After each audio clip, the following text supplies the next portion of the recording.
Hey everyone, now I've got about 12 minutes to go here before I have to clock back into lunch. I would have done this earlier, but I was on the phone to try to get a dollar ride from work to home, but I'm gonna have to wait an hour now just for that to head home from work, if you know what I mean. Kind of ridiculous. And it looks like somebody lost their headphones. Anyway, you see it right there. Today's the 15th and it's TGIF for a lot of people. But I figured I'd also take this moment, these next 12 to 10 minutes, to talk a little MLP FIM. And I'm sorry if any bad connections occur, but because I'm doing this through my data, through my 4G LTE, and you know, interference can come from anywhere kind of deal. But I thought I'd kind of talk a little bit, like I said, about MLP FIM just for a bit. My Little Pony Friendship is Magic. One thing I will say, if things work out the way I'm hoping to, because I've already requested this morning, I went in and I requested the 6th and the 7th off for next month. Now you might say to yourself, well, why would I do that? Well, quite simply, October 6th, of course, is the premiere of the movie. It's the official release of the movie. Even though the movie is getting released a couple of days earlier in Germany and getting an early screening in some areas, in some cinemas around the San Francisco area. So yeah, spoilers might be abound even before it officially is released to the world, released nationwide and then worldwide. So yeah, there might be some spoilers before then, but the thing is, I requested those 2 days off because I looked online, and I guess this is true for a lot of cinemas, because I wasn't too sure, you know, with school being back in session and stuff, you'd think cinemas would start maybe a little later than usual, but nope. The start time basically I think is around noon, is around 12:30, it's around noon, 12:30, 11:30, maybe 11 o'clock at the earliest, but mostly between 12 and 12:30. So that's I guess that's to be expected, because you know, you can't just have a theater just you know, just standing there and with no work being done, nothing happening until later on in the afternoon or evening. I mean, that would be true for drive-thrus, but for theaters, cinemas, that's kind of different. So, and basically I should have not worried about the timing, because of the fact that when I saw Cinema Snobs, Brad Jones, one of his special edition midnight screening videos, where he and a friend went and saw the Barbie movie, where she's portrayed as a human alien from another planet kind of deal, Barbie in the Stars something, and they saw it during the day. So I should have realized that the cinemas, like I said, the earliest some cinemas open up are between 11, the earliest that I know of sometimes could be 10:30, but most times it's between 11 and noon that they will open up. The reason being is because it gives the workers in the theaters, the ticket handlers, the people that clean up, the concession workers, it gives them time to get in, get things situated, get the films ready in the projection rooms and all that to be seen.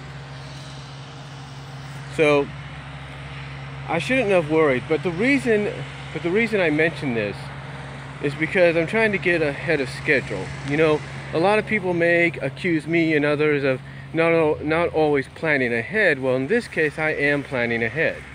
I'm planning ahead to have one if not both of those days off, and going and then going either one of those days, hopefully opening day, to the cinema to see the MLP movie. Basically to see the first showing of it officially on the big screen. Which, just by looking at, you know, the time frame that they have movies like It and the Emoji Movie I would say it would be around 12:30. That's when I think the first official showing on its official release date will happen. I know there's a possibility that it's going to debut on Thursday evening, the night before. A lot of movies have been doing that, and thus the 12 o'clock, 12:30 showing, if that's the time frame, I'm just guessing, wouldn't be the official big screen debut or big screen viewing that the movie has. But like I said, I am basically going to try to get those days off so I can get on the bus to the closest movie theater, in my vicinity, in my region, which is Stanislaus County. I'm hoping to get on the bus to go and see this movie, to go to the closest cinema here in Stanislaus County to see this movie. That's what I'm hoping of doing, I should say, and I'm hoping to do it on the day it's released, officially released, and on the day, and at a time that's more suitable for me in a sense. Now, work-wise, that'll kind of hurt me a little bit, or will it? Because you see, I'm using PTO, paid time off, to take those 2 days in a row off. So it wouldn't initially hurt me because I'd still be getting paid for those days. I just wouldn't be working, if you catch my drift. But yeah, I plan to basically go and see the movie when it comes out on its official day. I kind of have it planned in my head of what bus I need to take from where I live, and then transfer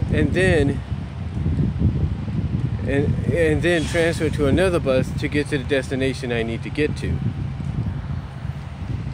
According to Google Maps, which I guess anybody could trust, and they kind of partnered up with the Start Bus system. Basically, the timing would be perfect. The timing would be perfect. It would allow me to get in there, get to the theaters, maybe get something to eat real quickly, get in the theaters, watch the movie, hopefully get out in time to catch a bus back home to Patterson. I mean, not Patterson, but to Newman, and be able to come out here on my channel and give you guys a review of the movie. Now, if things do go according to plan, I will do this. I want you guys to listen up. I will do multi-part live videos of this day, on October 6th.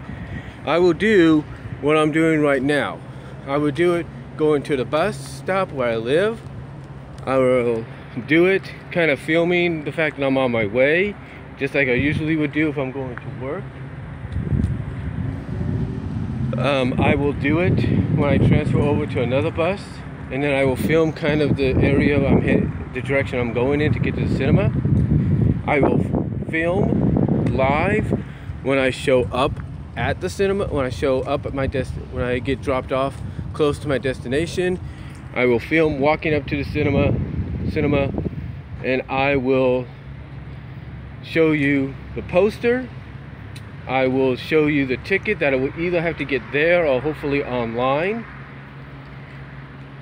I will film a little bit of being in the theaters if I can do that. And then I will show you the one last thing I will film, because we can't film the movie, that would be illegal, is the theater room, or the theater area, or the theater in the cinema, or the cinema room in the theater where the movie is playing or being shown. So that's what I plan to do. That's what I plan to do. I know for some people,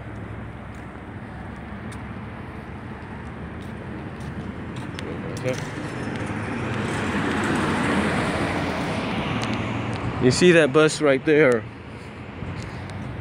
that would be, I think, I think that would be the bus I'd be taking back here in this vicinity, in this direction, unless I'm able to get a dollar ride or something going at that time. But the point is, my plan is to get on the earliest bus, which I think would be around 9:15, something like that, and basically get to where I gotta go within that time, or something like that. I think it's 9:15 or 10 something. I can't really recall, really, you know, but I gotta look again. But basically, I'm gonna get on the earliest bus that's gonna get me to my destination so I can see the movie and then come back and review it for you guys as well. Now, I will say this: if AMC, now this is a Regal this is a Regal cinema that I'll be going into. So if they have any souvenirs, like, you know, popcorn buckets, drinking cups, and all that show the movie, they'll have the characters from the movie on there, from the movie on there, I will definitely be getting those and bringing them home. There's no doubt about that. And I know some people might tease me about it. Some people I know may tease me, may joke around with me about it. But, you know, here's the thing. When I used to live on my own, I used to live close by to the Southwind theaters. And even on the days I had to work, I would go see a movie and then I would go to work. That was kind of how I worked things out. Or on my days off, I would go and try to see a movie, maybe or two, and enjoy myself when I had the money. Thank God that things financially work out perfectly here. And what I mean by that is I get my money, I get my monthly social money on the 3rd. I get my monthly income, I should say, not social, but income on the 3rd, or around the 3rd, I should say. I get it around the 3rd, 4th, 5th, whatever. And then I get paid from my job here, I get paid the day before the movie comes out. So it works out in the end. It's a win-win situation. Like I said, it's a win-win situation. And I gotta get back into work here. But like I said, it's a win-win situation for me to go and see the movie when I can. So that's my plan as far as the movie goes. Now, one thing I want to quickly talk about before I get back in there is a lot of people kind of have their opinions about how characters are written, how characters are represented. You know, I was watching Firebrand's video he did about, I think it was Firebrand, I believe, that Firebrand did about a year ago or so, and he talked about how different things were, or how different things could be had Lauren Faust stayed on board. And even Dr. Wolf kind of touched upon this too. Well, not Firebrand, but Toon Critic. Yeah, Toon Critic. Actually a lot of people, even myself, have talked about it. And one of the things I think Firebrand mentioned is that when Lauren was kind of running the show, if you will, she focused more on adventures with the main six.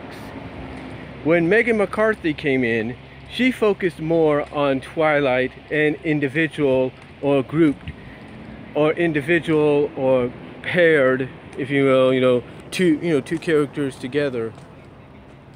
Two characters together, if you will. She would always focus individually on one character, like Twilight, or she would focus on like maybe 2 or 3 characters together, and occasionally she would throw in a group adventure here and there.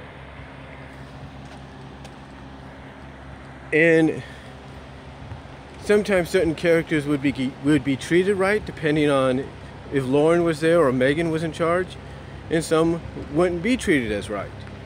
You know, Lauren Faust was in charge, kind of ran the show for the first 2 seasons, and I think that's why Secret of My basically a Spike and Rarity episode, a Disparity episode, was enjoyed by all, because at least she was acknowledging, yes, there is something there.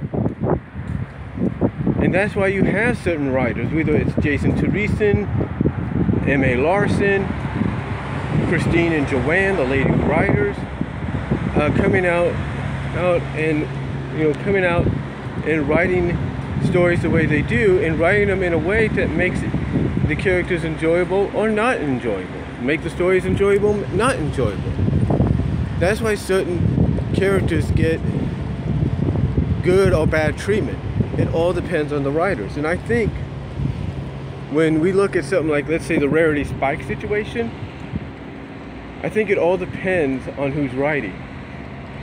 So I think what happens is you have to send a message to all the writers and say, look, we want to see something happen. We want some kind of conclusion here. We want some kind of, finalization to this. The same with Pinky and Applejack being related or not. They want some kind of finalization. And again, it all depends on the writers. It all really depends on the writers.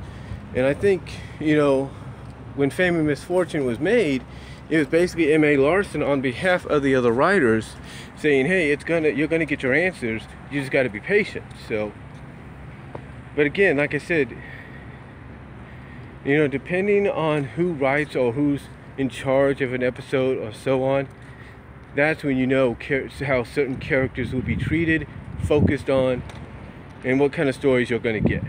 So that's just my take on that. I might do something more elaborate later on, but let me know what you guys think down below. I got to get back into work before they get on me about that, and I will talk to you all later. God bless, take care. But I thought I'd do just a little bit of TGIF, MLP, FIM talk for today, September 15th, 2017. Again, thank you all for watching live and post live, and I'll talk to you all later.